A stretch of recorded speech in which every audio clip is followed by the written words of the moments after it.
नमस्कार सगळ्यांना. श्री स्वामी समर्थ. स्वातीज किचनमध्ये तुमचं खूप खूप मनापासून स्वागत.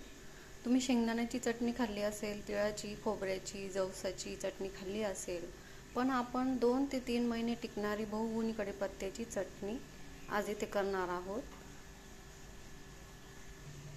तर इथे बघा, एक मोठी वाटी मी हा कढीपत्ता घेतलेला आहे. हा कढीपत्ता स्वच्छ धुवून आणि चांगला निथळून कोरडा करून घ्यायचा आहे.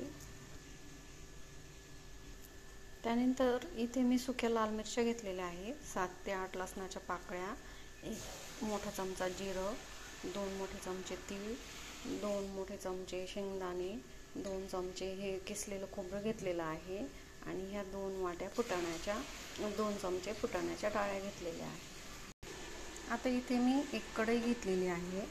त्या कढईमध्ये हे 1 चमचा आपण तेल टाकणार आहोत. आता हे तेल गरम करून घेऊया.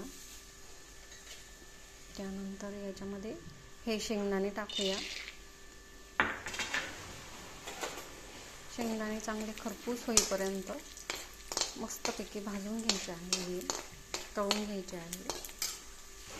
आता बघा, आपले हे शेंगदाणे किती छान असे कुरकुरीत तळले गेलेले आहेत. ते आपण आता एका ताटामध्ये काढून, त्यानंतर ह्या फुटाण्याच्या डाळ्या थोड्याशा तेलात परतून घेऊ.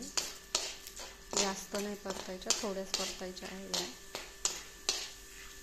आता याला काढून घेऊ. त्यानंतर तीळ टाकूया थोडीशी, ते पण चांगली परतून घेऊया. त्यानंतर खोबरं तेल न टाकताच भाजून घेणार आहोत आपण, कारण खोबऱ्याला ऑलरेडी तेल असतं. हे खोबरं असंच मस्तपैकी तांबूस रंगावर आपण भाजून घेणार आहोत.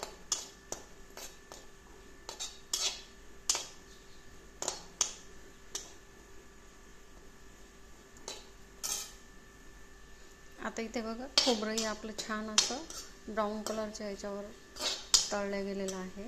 आता हे आपण ताटात काढून घेऊया. आता इथे आपण थोडंसं जिरं आणि ह्या 7 ते 8 लसणाच्या पाकळ्या याच्यातच टाकून परतून घेणार आहोत. आता पुन्हा थोडंसं 1 चमचाभर तेल कढईमध्ये टाकूया आणि हा आपला कढीपत्ता तळून घेऊया त्याच्यामध्ये.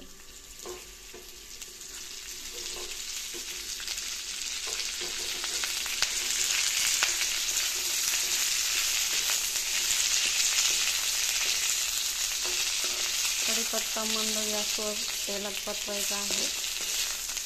कुरकुरीत होईपर्यंत अगदी तो परतवायचा आहे आपल्याला बारीक गॅसवर.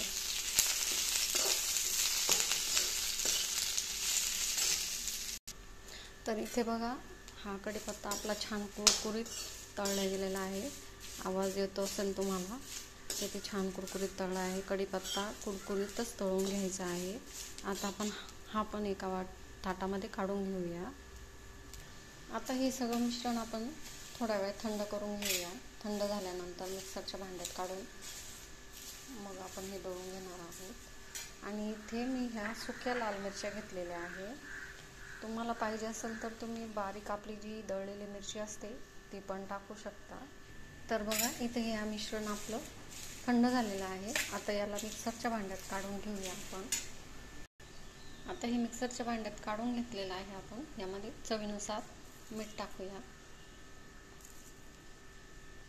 आता हे आपल्याला पूर्ण बारीक नाही करायचं आहे, थोडंसं असं अदरवदर ठेवायचं आहे.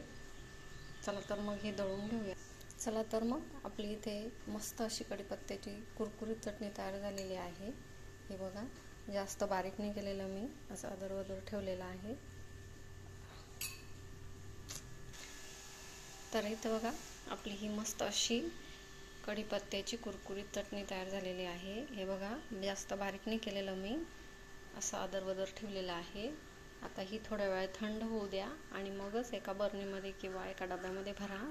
आता ही चटणी तुम्ही अशीच तेल टाकून खाऊ शकता किंवा दह्यामध्ये थोडीशी 1 चमचा टाकून पोळीसोबत, भाकरीसोबत खाऊ शकता.